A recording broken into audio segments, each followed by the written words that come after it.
Welcome to Yasuval.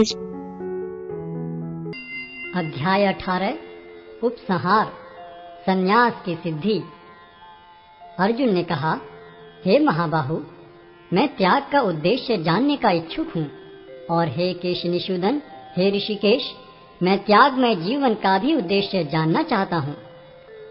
भगवान ने कहा, भौतिक इच्छा पर आधारित कर्मों के परित्याग को विद्वान लोग संन्यास कहते हैं, और समस्त कर्मों के फल त्याग को बुद्धिमान लोग त्याग कहते हैं। कुछ विद्वान घोषित करते हैं कि समस्त प्रकार के सकाम कर्मों को दोषपूर्ण समझकर त्याग देना चाहिए, किंतु अन्य विद्वान मानते हैं कि यज्ञ, दान तथा तपस्या के कर्मों को कभी नहीं त्यागना चाहिए। हे भरत श्रेष्ठ, अब त्याग के विषय में मेरा निर्णय सुनो। हे नरशार्दूल, शास्त्रों में त्याग 3 तरह का बताया गया है। यज्ञ, दान तथा तपस्या के कर्मों का कभी परित्याग नहीं करना चाहिए, उन्हें अवश्य संपन्न करना चाहिए। निस्संदेह यज्ञ, दान तथा तपस्या महात्माओं को भी शुद्ध बनाते हैं। इन सारे कार्यों को किसी प्रकार की आसक्ति या फल की आशा के बिना संपन्न करना चाहिए। हे प्रथापुत्र, इन्हें कर्तव्य मानकर संपन्न किया जाना चाहिए, यही मेरा अंतिम मत है। निर्दिष्ट कर्तव्यों को कभी नहीं त्यागना चाहिए। यदि कोई मोहवश अपने नियत कर्मों का परित्याग कर देता है तो ऐसे त्याग को तामसी कहा जाता है। जो व्यक्ति नियत कर्मों को कष्टप्रद समझकर या शारीरिक क्लेश के भय से त्याग देता है, उसके लिए कहा जाता है कि उसने यह त्याग रजोगुण में किया है। ऐसा करने से कभी त्याग का उच्च फल प्राप्त नहीं होता। हे अर्जुन, जब मनुष्य नियत कर्तव्य को करणीय मानकर करता है और समस्त भौतिक संगति तथा फल की आसक्ति को त्याग देता है, तो उसका त्याग सात्विक कहलाता है। सतोगुण में स्थित बुद्धिमान त्यागी, जो न तो अशुभ कर्म से घृणा करता है, न शुभ कर्म से लिप्त होता है, वह कर्म के विषय में कोई संशय नहीं रखता। निस्संदेह किसी भी देहधारी प्राणी के लिए समस्त कर्मों का परित्याग कर पाना संभव है, लेकिन जो कर्म फल का परित्याग करता है वह वास्तव में त्यागी कहलाता है। जो त्यागी नहीं है, उसके लिए इच्छित, अनिच्छित तथा मिश्रित ये 3 प्रकार के कर्म फल मृत्यु के बाद मिलते हैं, लेकिन जो सन्यासी है उन्हें ऐसे फल का सुख दुख नहीं भोगना पड़ता। हे महाबाहु अर्जुन, वेदांत के अनुसार समस्त कर्म की पूर्ति के लिए 5 कारण हैं। अब तुम इन्हें मुझसे सुनो। कर्म का स्थान शरीर, कर्ता, विभिन्न इंद्रियां, अनेक प्रकार की चेष्टाएं तथा परमात्मा, ये 5 कर्म के कारण हैं। मनुष्य अपने शरीर, मन या वाणी से जो भी उचित या अनुचित कर्म करता है, वह इन 5 कारणों के फलस्वरूप होता है। अतएव जो इन 5 कारणों को न मानकर अपने आप को ही एकमात्र कर्ता मानता है, वह निश्चय ही बहुत बुद्धिमान नहीं होता और वस्तुओं को सही रूप में नहीं देख सकता। जो मिथ्या अहंकार से प्रेरित नहीं है, जिसकी बुद्धि बंधी नहीं है, वह इस संसार में मनुष्यों को मारता हुआ भी नहीं मारता, न ही वह अपने कर्मों से बंधा होता है। ज्ञान, ज्ञेय तथा ज्ञाता, ये तीनों कर्म को प्रेरणा देने वाले कारण हैं। इंद्रियां, कर्म तथा कर्ता, ये 3 कर्म के संघटक हैं। प्रकृति के 3 गुणों के अनुसार ही ज्ञान, कर्म तथा कर्ता के 3 भेद हैं। अब तुम मुझसे इन्हें सुनो। जिस ज्ञान से अनंत रूपों में विभक्त सारे जीवों में एक ही अविभक्त आध्यात्मिक प्रकृति देखी जाती है, उसे ही तुम सात्विक जानो। जिस ज्ञान से कोई मनुष्य विभिन्न शरीरों में भिन्न भिन्न प्रकार का जीव देखता है, उसे तुम राजसी जानो। और वह ज्ञान जिससे मनुष्य किसी एक प्रकार के कार्य को, जो अति तुच्छ है, सब कुछ मानकर सत्य को जाने बिना उसमें लिप्त रहता है, तामसी कहा जाता है। जो कर्म नियमित है और जो आसक्ति, राग या द्वेष से रहित कर्मफल की चाह के बिना किया जाता है, वह सात्विक कहलाता है। लेकिन जो कार्य अपनी इच्छा पूर्ति के निमित्त प्रयास पूर्वक एवं मिथ्य अहंकार के भाव से किया जाता है, वह रजोगुणी कहा जाता है। जो कर्म मोहवश शास्त्रीय आदेशों की अवहेलना करके तथा भावी बंधन की परवाह किए बिना या हिंसा अथवा अन्यों को दुख पहुंचाने के लिए किया जाता है, वह तामसी कहलाता है। जो व्यक्ति भौतिक गुणों के संसर्ग के बिना अहंकार रहित संकल्प तथा उत्साह पूर्वक अपना कर्म करता है और सफलता अथवा असफलता में अविचलित रहता है, वह सात्विक कर्ता कहलाता है। जो कर्ता कर्म तथा कर्म फल के प्रति आसक्त होकर फलों का भोग करना चाहता है तथा जो लोभी, सदैव ईर्ष्यालु, अपवित्र और सुख दुख से विचलित होने वाला है, वह राजसी कहा जाता है। जो कर्ता सदा शास्त्रों के आदेशों के विरुद्ध कार्य करता रहता है, जो भौतिकवादी, हठी, कपटी तथा अन्यों का अपमान करने में पटु है तथा जो आलसी, सदैव खिन्न तथा काम करने में दीर्घ सूत्री है, वह तमोगुणी कहलाता है। हे धनंजय, अब मैं प्रकृति के 3 गुणों के अनुसार तुम्हें विभिन्न प्रकार की बुद्धि तथा धृति के विषय में विस्तार से बताऊंगा, तुम इसे सुनो। हे प्रथापुत्र, वह बुद्धि सतोगुणी है जिसके द्वारा मनुष्य यह जानता है कि क्या करणीय है और क्या नहीं है, किससे डरना चाहिए और किससे नहीं, क्या बांधने वाला है और क्या मुक्ति देने वाला है। हे प्रथापुत्र, जो बुद्धि धर्म तथा अधर्म, करणीय तथा अकरणीय कर्म में भेद नहीं कर पाती, वह राजसी है। जो बुद्धि मोह तथा अहंकार के वशीभूत होकर अधर्म को धर्म और धर्म को अधर्म मानती है और सदैव विपरीत दिशा में प्रयत्न करती है, हे पार्थ, वह तामसी है। हे प्रथापुत्र, जो अटूट है, जिसे योगाभ्यास द्वारा अचल रहकर धारण किया जाता है और जो इस प्रकार मन, प्राण तथा इंद्रियों के कार्यकलापों को वश में रखती है, वह धृति सात्विक है। लेकिन हे अर्जुन, जिनके द्वारा बद्ध जीव भोग करता है और जिसके द्वारा कभी कभी दुखों का अंत हो जाता है, जो प्रारंभ में विष जैसा लगता है लेकिन अंत में अमृत के समान है और जो मनुष्य में आत्म साक्षात्कार जगाता है, वह सात्विक सुख कहलाता है। जो सुख इंद्रियों द्वारा उनके विषयों के संसर्ग से प्राप्त होता है और जो प्रारंभ में अमृत तुल्य तथा अंत में विष तुल्य लगता है, वह रजोगुणी कहलाता है।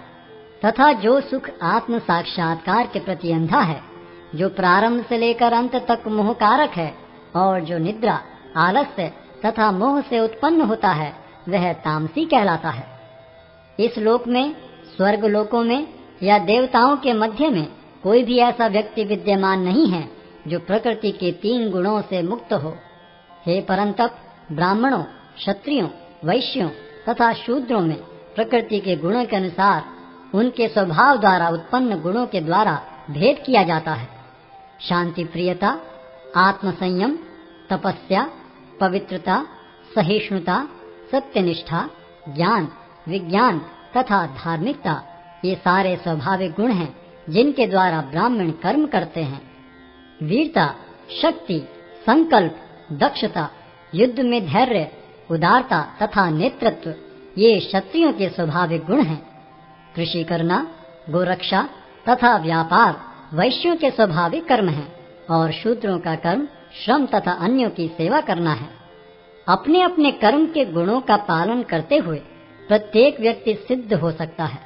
अब तुम मुझसे सुनो कि यह किस प्रकार किया जा सकता है।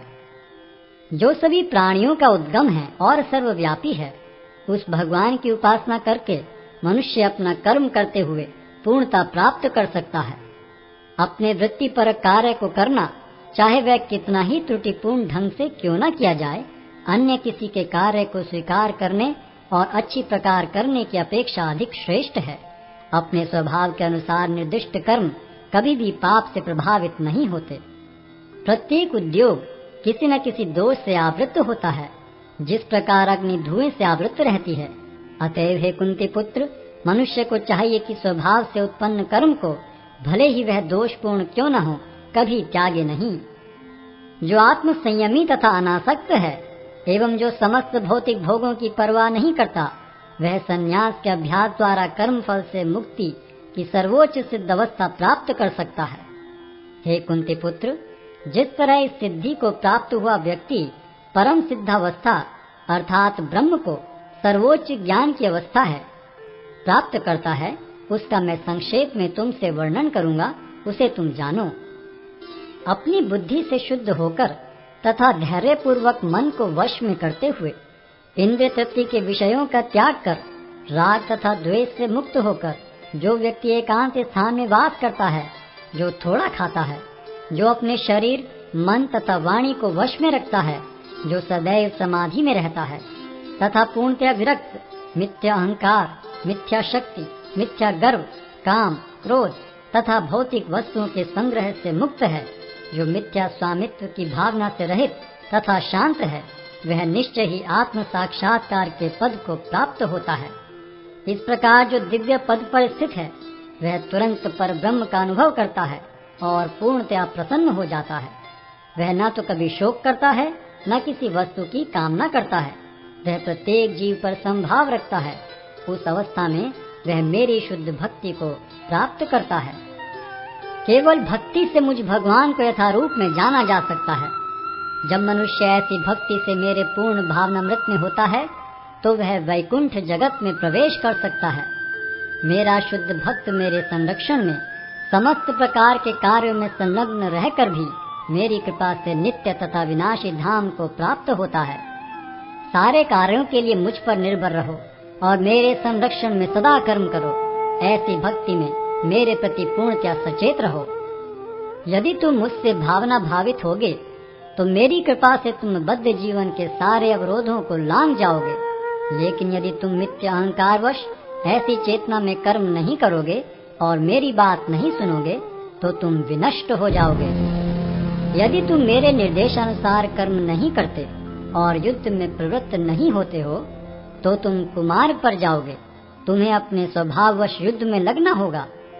इस समय तुम मोहवश मेरे निर्देशानुसार कर्म करने से मना कर रहे हो, लेकिन हे कुंती पुत्र, तुम अपने ही स्वभाव से उत्पन्न कर्म द्वारा बाध्य होकर वही सब करोगे।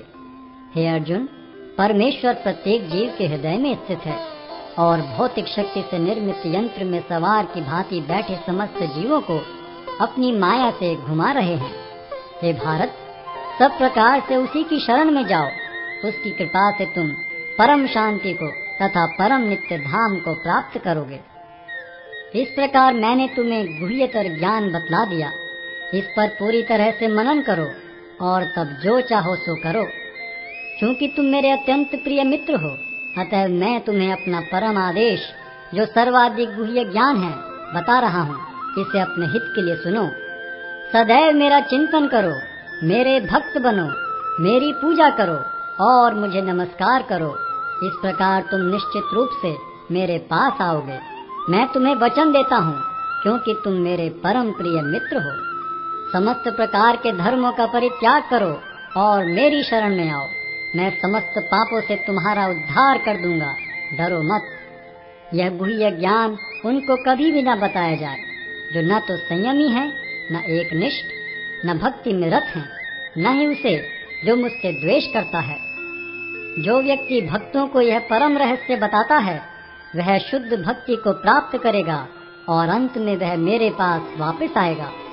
इस संसार में उसकी अपेक्षा कोई अन्य सेवक न तो मुझे अधिक प्रिय है और न कभी होगा।